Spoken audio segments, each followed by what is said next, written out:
In less than 50 years, the Middle East has been rapidly transformed by its oil revenues, from an inhospitable desert region into a major economic player. The United Arab Emirates and Saudi Arabia are now home to some of the world's wealthiest people. In this programme, some of the Middle East's richest offer us an exclusive glimpse into their extraordinary lives. We'll find out how they make and spend their wealth, what drives them, and exactly what they drive.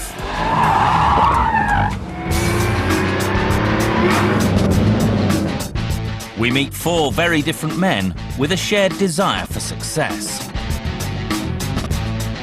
Sheikh Maktoum has a passion for speed and the drive to succeed. It's a venture that not only changes the world of motorsport, but changes the world of sports. Sheikh Hamad has a different coloured car for every day of the week. This one is Saturday, Sunday, Monday, Tuesday, Wednesday, and Thursday. And that one is the Friday. Sheikh Al Jabba is a hotel magnate with a fierce ambition. I start my life to build and to make the money. And Mohammed bin Sulayem is a rally champion with a famous friend.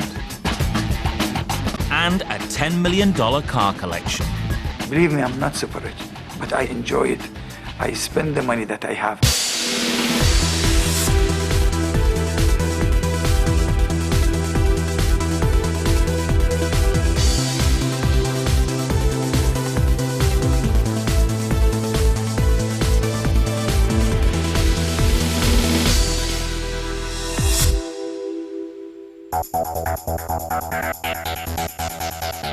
Dubai, one of the fastest developing and wealthiest places on Earth.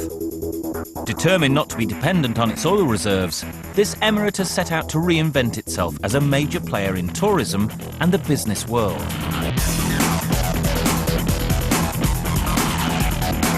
The result, an economy that has grown by a third since the year 2000.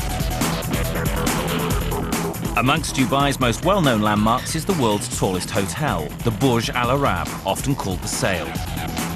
And this, the spectacular Palm. This $5 billion land reclamation scheme features luxury homes and hotels and is being constructed just off the coast. Key figures in the current economic explosion in Dubai are the Maktoums, the ruling family. One of the younger members of this dynasty and the nephew of the Crown Prince is Sheikh Maktoum Hashim Maktoum Al Maktoum. He's currently making a big noise in the world of motorsport. The A1 Grand Prix series is his idea and is being brought to life with the help of his family's wealth, an estimated $13 billion.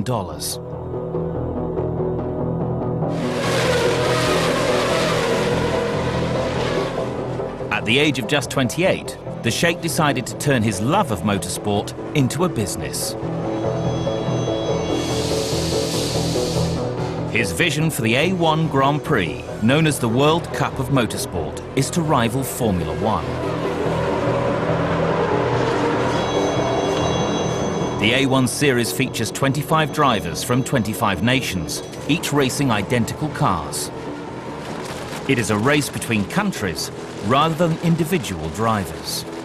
It's a venture that not only changes the world of motorsport, but changes the world of sport. The Sheikh, a former triathlete, got his inspiration for A1 while taking part in an international multi-sport challenge. The idea for A1 Grand Prix started when I did the Land Rover G4 challenge. There were 23 Land Rovers parked, each one had a flag on it. And I said, you know what, this is fantastic. It could be very popular. And every idea starts from saying, you know what, I could do it better. The new A1 series has cost millions to set up, and Sheikh Maktoum has dug deep into his own pockets to make it happen.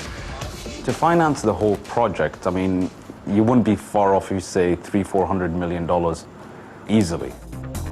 Sheikh Maktoum wants A1 to really make its mark in the world of motorsport. But when it comes to raising more money, he found that the Maktoum name could be a mixed blessing. Well, in business, the name surely helps in opening doors, but a hindrance is there's something called the Maktoum inflation, or my partners call the Maktoum inflation. If something's worth 50, it's suddenly worth 100. But people soon learn that, hey, there's a business, and people do not become rich by being stupid about money. Despite his youth, Sheikh Maktoum is an experienced businessman.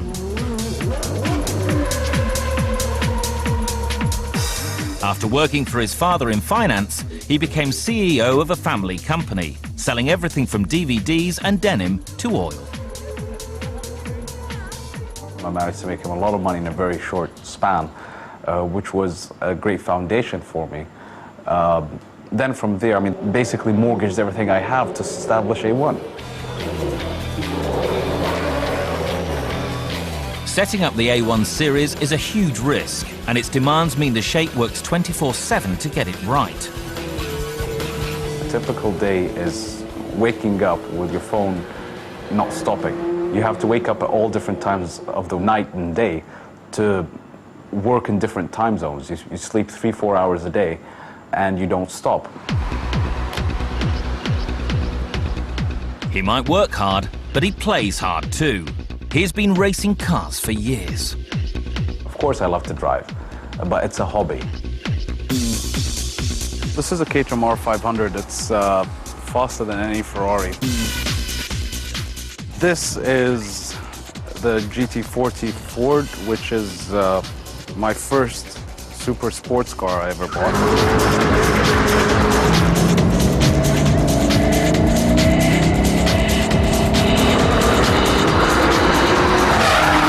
I mean, the G-forces you would experience in a car like this is unimaginable, except in a GT car or an F1 or an A1 car.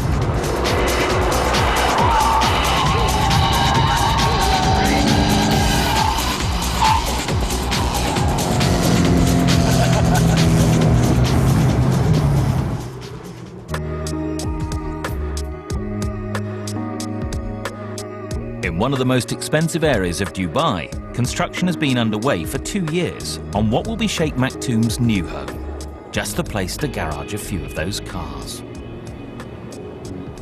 It's in the most exclusive area and the highest value per square foot cost of living, I think, on the planet.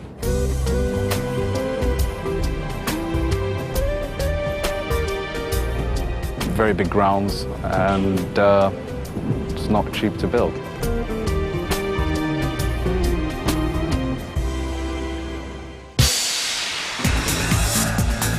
Coming up, Sheikh Maktoum and his motorsport dream are under pressure as he brings the A1 Grand Prix to Dubai for the first time. We meet the Sheikh with a passion for invention, and the rally champion who has gained a very famous fan.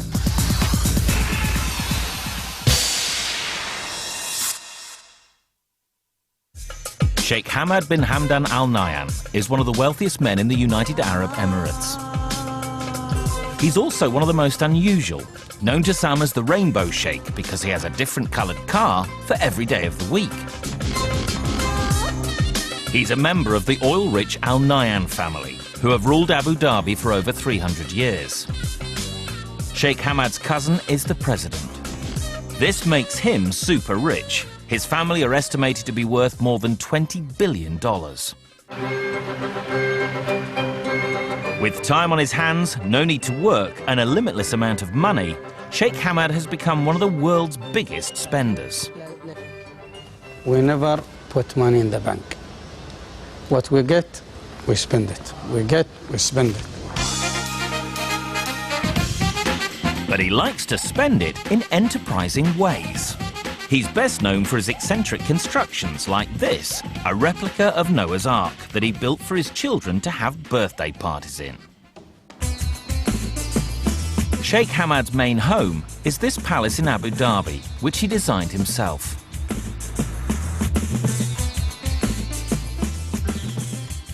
Many people come to me and they said, Hamad, why you make castle? Because of our history, you know. I am from this family who ruled this country since more than 300 years.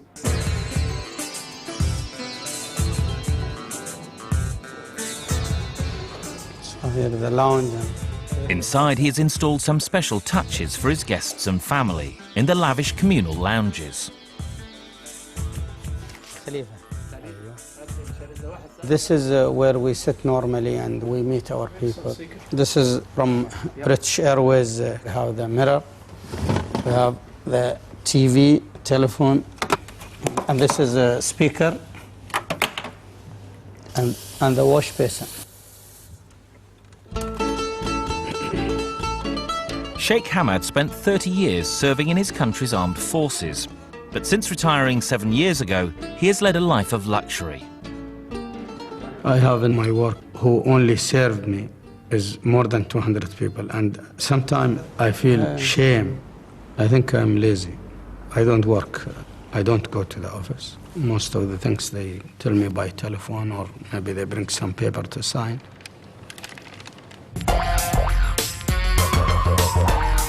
The Sheikh also has another home in the desert, where he enjoys one of his favorite hobbies, cruising the sand dunes in his new four-wheel drive, when he can find the keys.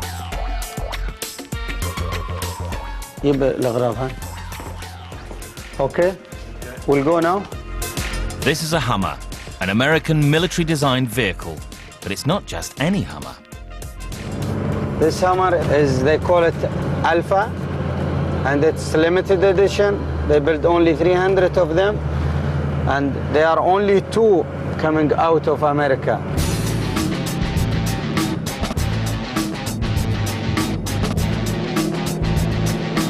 It's the best. It's the top of the pyramid, you know, of the off-road car. This ultimate off-roader doesn't come cheap. This is, I think, maybe 150, I think. I don't remember exactly, but almost $150,000. Now we will go to the hall here, the big hall. We call it Oldsmobile. It's a big hall. Don't worry, huh?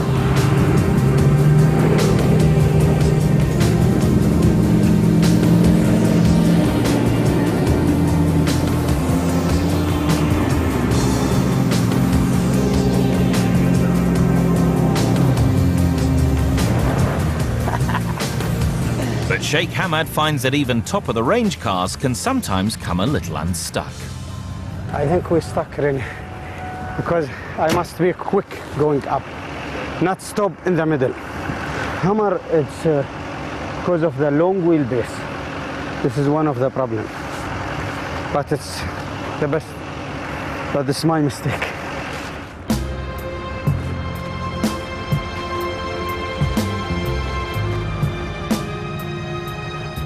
Sheikh Hamad's love of the desert has led him to convert all sorts of vehicles for use on the sands. But with his latest creation, his imagination has truly run riot.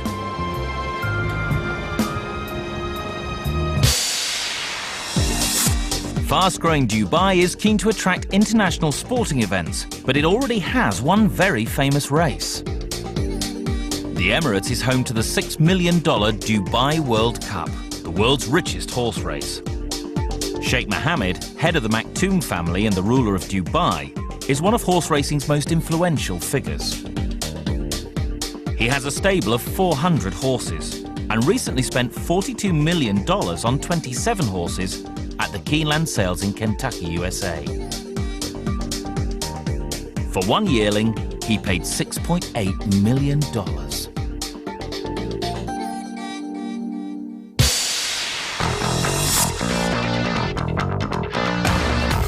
Mohammed bin Sulayem is another native of Dubai. This man of action is the Middle East's #1 rally driver and a friend of Michael Jackson.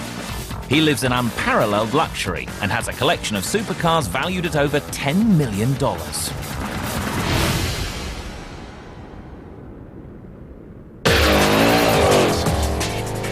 Mohammed is a man whose singular passion for cars has shaped his life. When I started it, it's just the only thing that really made my hair, just stand up was the speed, the thrill of the speed. Speed is what I love.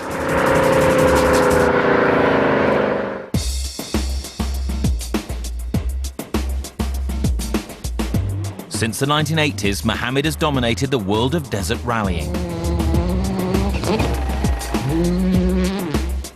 He's won over 60 rallies worldwide and won the Middle East's most prestigious event, the FIA Rally Championships, 14 times in 17 years. I've never said it publicly. Maybe I was the highest paid Arab sportsman. $4 million I used to get a year. It felt much better that I'm doing something dangerous and I'm doing my hobby, but I'm getting something in return, at least to feel good about it. Now, at the age of 43, this father of 5 has retired from racing, but his love of speed remains. He organises a yearly international rally, the UAE Desert Challenge. It's a grueling 5-day, 2,000-kilometre race through the rugged and sandy terrains of Abu Dhabi and Dubai. The race has been staged for the last 15 years. It is seen as the warm-up for the famous Paris-Dakar rally and attracts many of the world's top desert rally drivers. The race is open to amateurs too. All you need is $150,000 and a highly modified car or bike. It is, I would say, my baby. And it's grown up from a small event to a huge event where we can see 1,000 people coming, and I'm proud of it.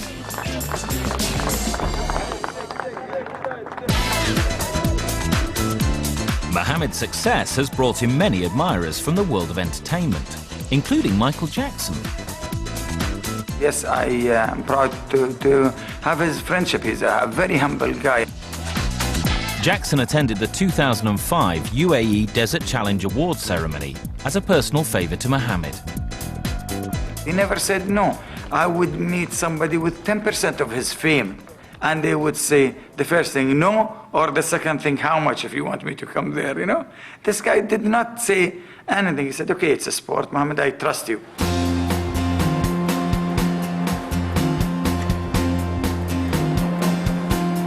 Mohammed's wealthy family are behind some of the biggest construction projects in Dubai. Perhaps the most exclusive and imaginative is located 4 kilometres offshore. This is the World, a creation of 300 man-made islands, strategically placed to create a map of the world. Each island cost between $10 and $40 million.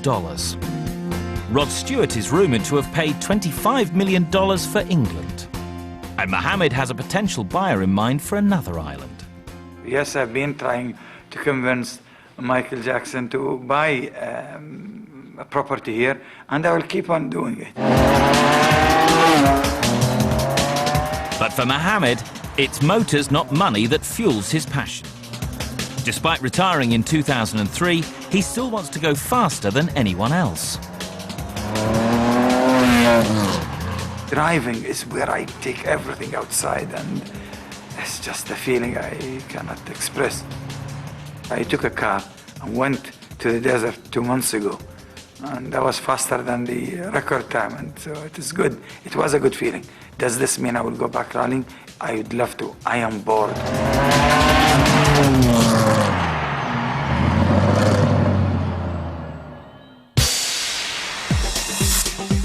It's already home to the World and the tallest hotel in the world, but now construction is underway on another record-breaking building in Dubai. In 2009, the Burj Tower will reach 700 metres. It will be more than 200 metres taller than the world's current tallest building, the Taipei Tower in Taiwan, and twice the height of the Eiffel Tower in Paris. This 164-storey luxury monolith will cost nearly $1 billion.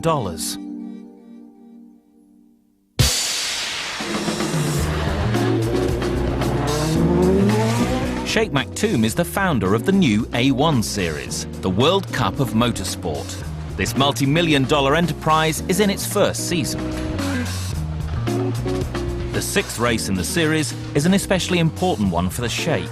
It takes place in his home state of Dubai, and he knows he has to deliver. Internationally, and to our franchises and fans globally, they expect such high expectations out of Dubai, which puts on a lot of pressure on me. Simultaneously, I'm trying to showcase A1 to the people of Dubai. So it's a tall order, especially with a country with no motorsport heritage. Sheikh Maktoum prepares to play host to the motor racing elite at a reception held at one of the Maktoum family palaces. It's a chance for the big names in A1 to get together before the race. As host, he wants the reception to go off without a hitch. Hey, you guys catching me with this, that's not fair.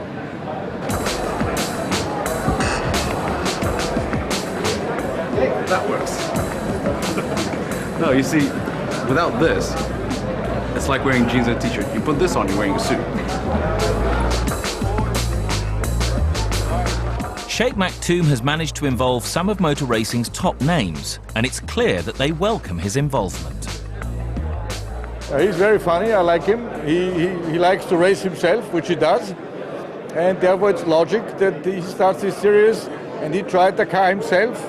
He looks at every detail on the circuit and is there day and night. So he's really fully involved. People ask me, why do you get involved in every single part of the detail? Well, number one, it started as my baby. It's a project that's near and dear to my heart. It's my first full venture that I undertook on my own. It's the day of the race. Sheikh Maktoum is first at the track, preparing for his big day. He oversees everything. I have a saying, which is delegation is the art of second best, because no one can do it better than the person who founded it and created it and knows what he wants out of it. The magic's in the detail.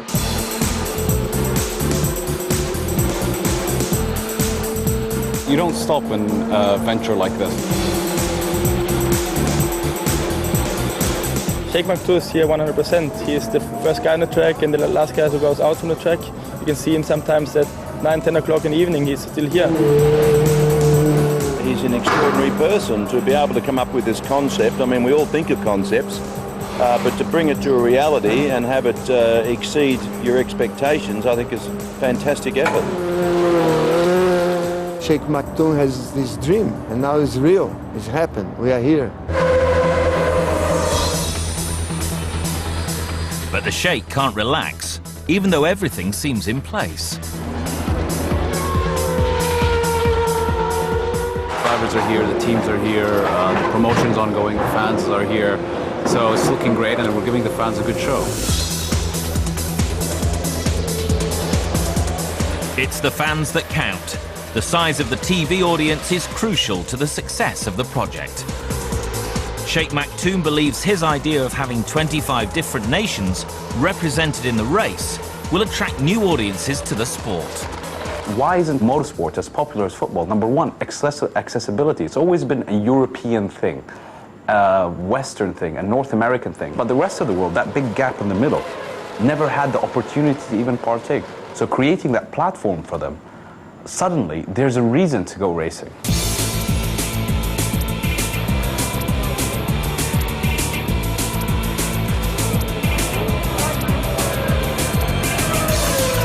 To start up a new championship is a big business gamble.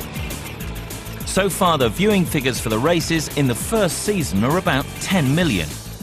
But they need to get a lot bigger to rival Formula One. The ambitious Sheikh is looking forward to that challenge. I'm developing my philosophies in business. Number one, be honest, be truthful, be straight, be direct, be clear. And you could afford to lose a battle, but never lose a war. And you don't stop till you die.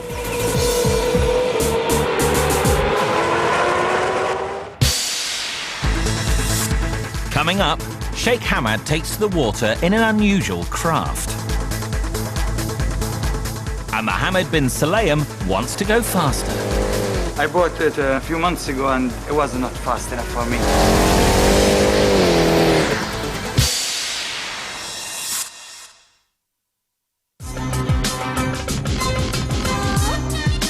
Sheikh Hamad belongs to one of the ruling families in the United Arab Emirates.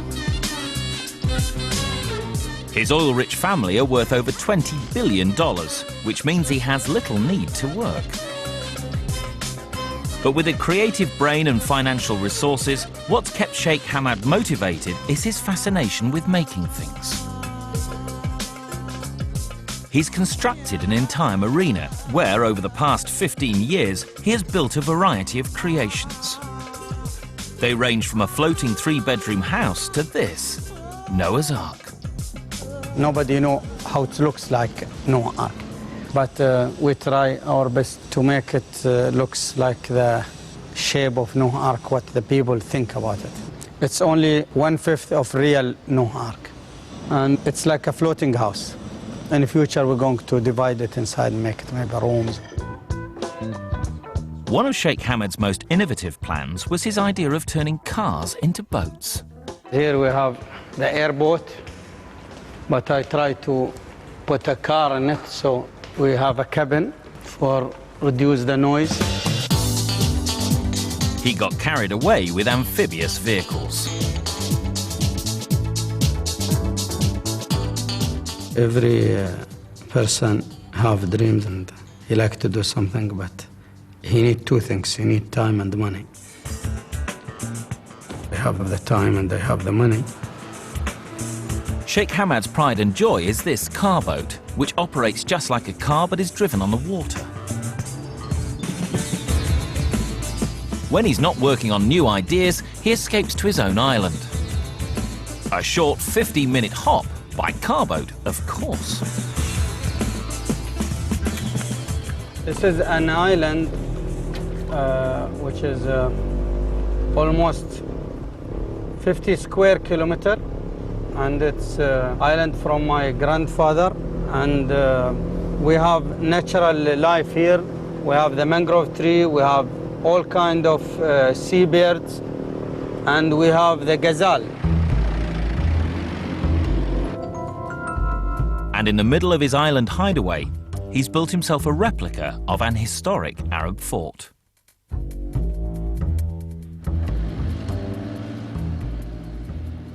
But Sheikh Hamed is happiest in the desert back on the mainland. He loves it so much he spends months at a time there. He's created his own luxury motorhome for his desert excursions. This is the Globe, a mammoth 50-ton multi-wheeled motorhome unlike any other. It is simple and it's cheaper, and also at the same time it is big. You know, we have big family. It's enough for us. We have 9 bedrooms in it, each one with a bathroom, and we have the sitting room. And it's 4-story with 24 tons of water. The Globe is built from fiberglass and plywood. The tyres, costing $17,000 each, are from the local oil field platforms. It's a big motorhome. This is the question. We have 3 bedrooms in this floor. The Globe might be huge, but Sheikh Hamed says it's practical and cost-effective. And it's not expensive, comparing, maybe cheaper than normal motorhome, you know? If you buy a motorhome in the United States, you pay sometimes $500,000. This one less than $100,000. The tyres have to be big to handle the tricky sands of the desert, but his home still needs this 20-ton truck to pull it. When he's found a spot he likes, Sheikh Hamed will stay more than a month with his extended family, gathered around him in the Globe. The Sheikh's creative projects have cost him millions. His most recent construction is this huge pyramid, for which he has elaborate plans. Sheikh Hamed's eccentric boats are inexpensive in comparison to many of the mega yachts of today. Among these is Octopus, a $200 million aqua palace belonging to Microsoft co-founder Paul Allen. It has a crew of 60 and 7 decks, and the 2 helicopter landing pads come in handy when you throw a party for the likes of Leonardo DiCaprio and Cameron Diaz. Or for $100,000 a day, you could charter the 400-foot Alexander. Belonging to the late Greek shipping tycoon John Latsis, it can sleep 60. Guests have included Prince Charles and the Duchess of Cornwall.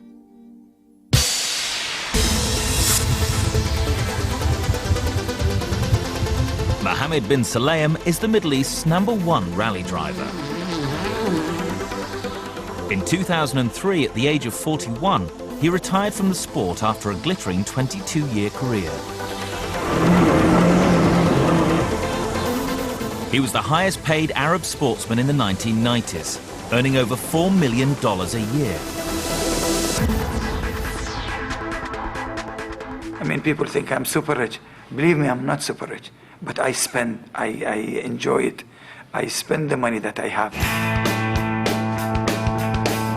Mohammed spent most of his millions on a limited edition car collection, which is the envy of speed enthusiasts the world over. Now, this is a monster. This really, I admire it out of all the cars because it really makes me sweat when I drive it.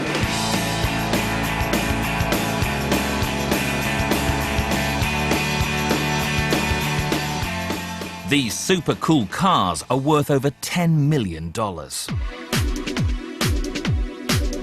Mohammed's collection boasts some of the world's fastest and most expensive. This Ferrari F40 is valued at $200,000.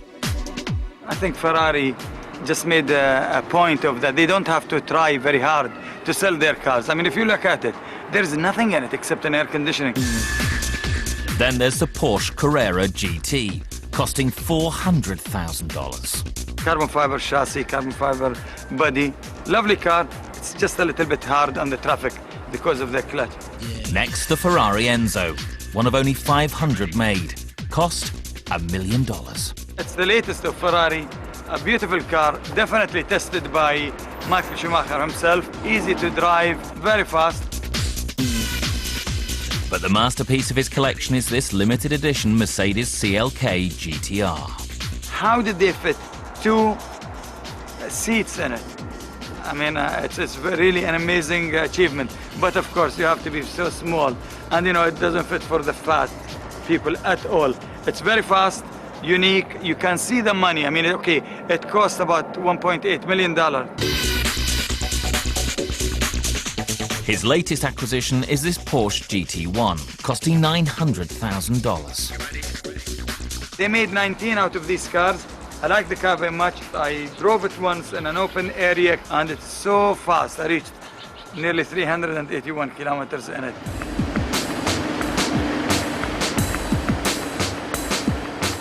Mohammed's passion for speed goes beyond just buying supercars. Since retiring, he spends much of his time in his garage with his engineer, transforming his less powerful cars into supercar hybrids. This is an SLK 55 from AMG, and I bought it a few months ago, and it was not fast enough for me. So I had an idea. Get the most powerful engine from an SLR McLaren, and this is, you know, like over 600 horsepower. So I said I'll fit it in this small car, and then I will get a faster car than the SLR McLaren, but for a fraction of the price. I think there is nothing left in my collection except maybe the mother's car, and I don't think I'm allowed to do that. It's just that I cannot leave cars alone. You know, I think they are boring if you leave them alone. Mohammed has been retired now for 2 years, but it looks as though the lure of racing in the desert may be too strong for him to resist, even at the age of 43. Well, I saw one of the world champions in the cross country. He's 55, you know, so I think I have a few years more to go. So I would love to go back. I see myself going back. Yes, I cannot stay, I cannot take it anymore.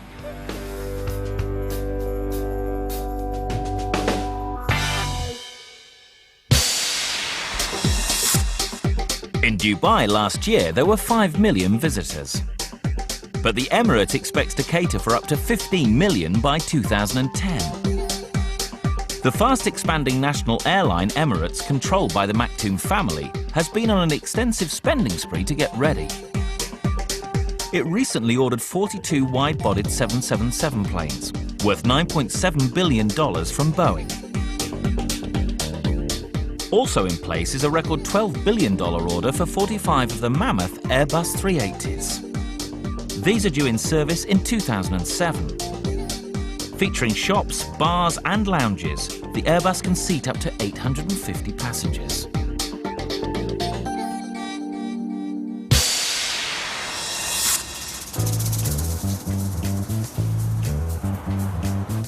Sheikh Mohammed bin Isa Al Jaber is the 19th richest Arab in the world.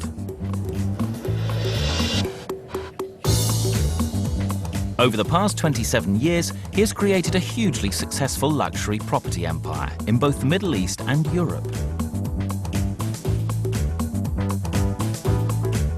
Aged 48, he's worth an estimated $3 billion. And he's a totally self-made man. I don't start with money looking to invest my money. Maybe I don't have that luxuries where I start with a lot of money. I start my life to build and to make the money. The cornerstone of Sheikh Al Jaber's property empire is his JJW hotel and resort business, which owns 55 top hotels in Europe, the Middle East and North Africa. Be a self-made man. I had worked very hard since an early age. I've been on the business now 27 years. I never rest a day. Sheikh Al Jaber's empire began in the 1980s when he designed and built the first luxury gated community in Saudi Arabia, featuring all the amenities of a five-star hotel. He now owns 5 compounds, each of which is home to upwards of 400 families.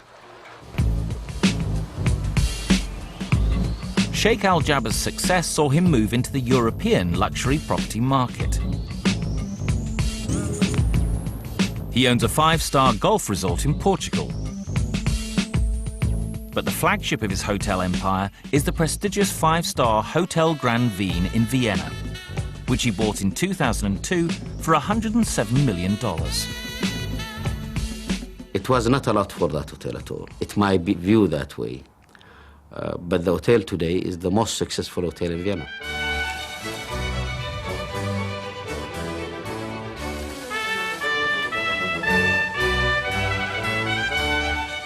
He divides his time between his homes in Paris, London and Jeddah in his native Saudi Arabia, where he recently designed and constructed this $35 million mansion.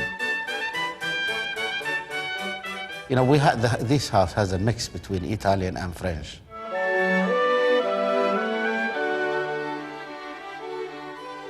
This is the dining room, where the numbers of visitors is large. And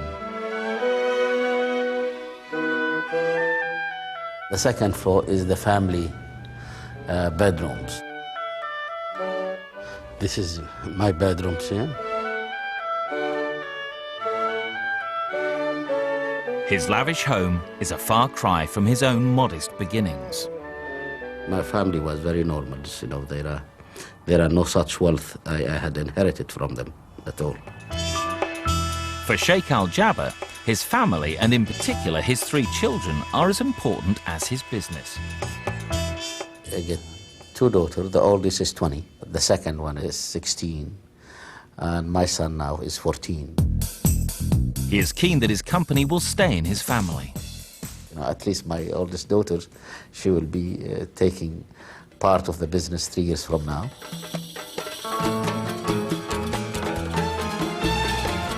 And Sheikh Al Jaber's house in Jeddah is designed very much as a family home. He has built a games room complete with pool table and table football and added a private cinema. Sheikh Al Jaber likes expanding his hotel portfolio. He recently invested $102 million buying 2 hotels off the Champs-Élysées in Paris.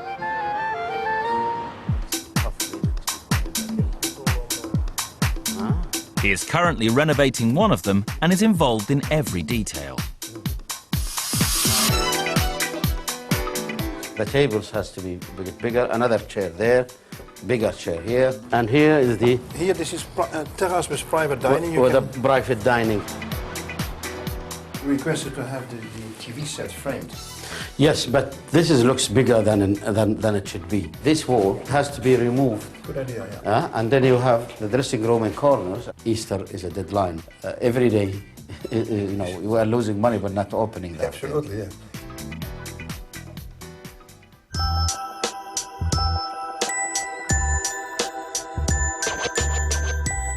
Sheikh Al Jaber spends nearly 80% of his time in Europe overseeing his hotel empire, so he has recently acquired yet another property. But this time, it's for him. This $14 million penthouse in the heart of Paris is also being renovated to suit the family's needs.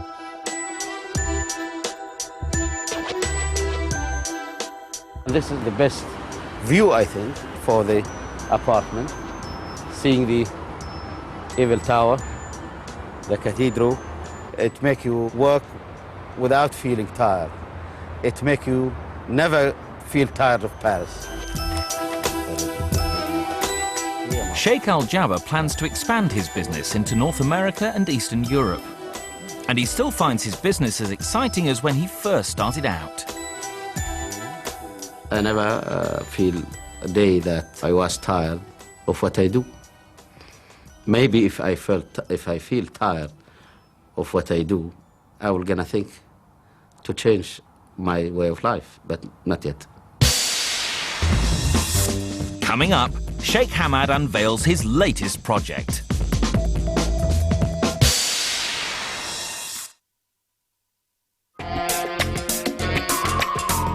Sheikh Hamad is a member of one of Abu Dhabi's richest families. As a royal, he has a staff of 200 at his beck and call. Having served 30 years in the military, this former royal guard now enjoys the finer things in life, like spending 6 months of the year in his idyllic desert palace. But he's always thinking of inventive ways to spend his money. His latest venture is this, possibly the world's most expensive garage. Here, one of my first project in the 80s. I put this Mercedes over a truck chassis. Sheikh Hamad has over 200 vehicles, an eclectic mix of classic cars, jeeps, trucks, Hummers, sports cars, and some that defy description.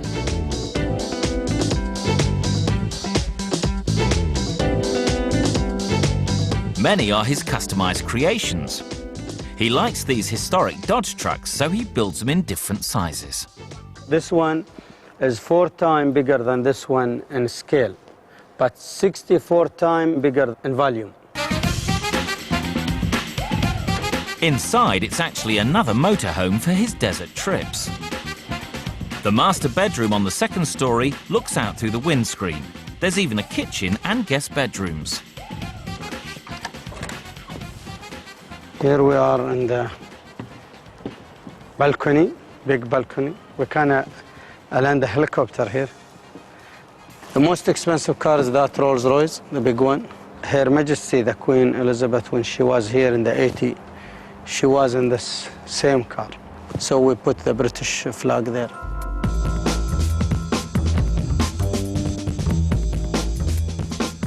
And one part of Sheikh Hamad's $20 million car collection has earned him the name the Rainbow Sheikh. Here we have my rainbow collection, and I was using this one for daily in the weekday, like this one is Saturday, Sunday, Monday, Tuesday, Wednesday, and Thursday. And that one is the Friday. So this car, I ordered it during my wedding in the 84, and there was special order.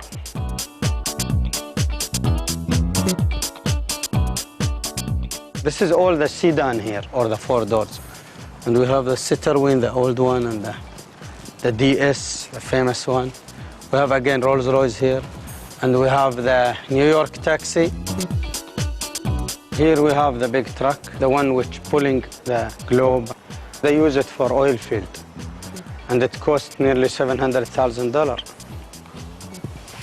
This is a new car built in United States by Chrysler, and it's a beautiful car.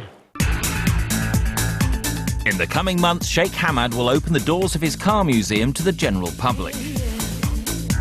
He has been planning it for the past 3 years, and with his royal obligations, he can guarantee that his collection of cars can only grow. Every year I buy many cars, and of course I don't sell cars.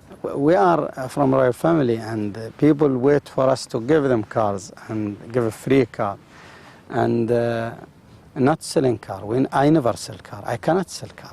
It is shame, in our country, one of the royal family selling car. Sheikh Hamad might be pleased with his idiosyncratic achievements, but are there any more innovations still to come? Now, for the time being, I'm not dreaming for anything because I feel I've done what I want to do,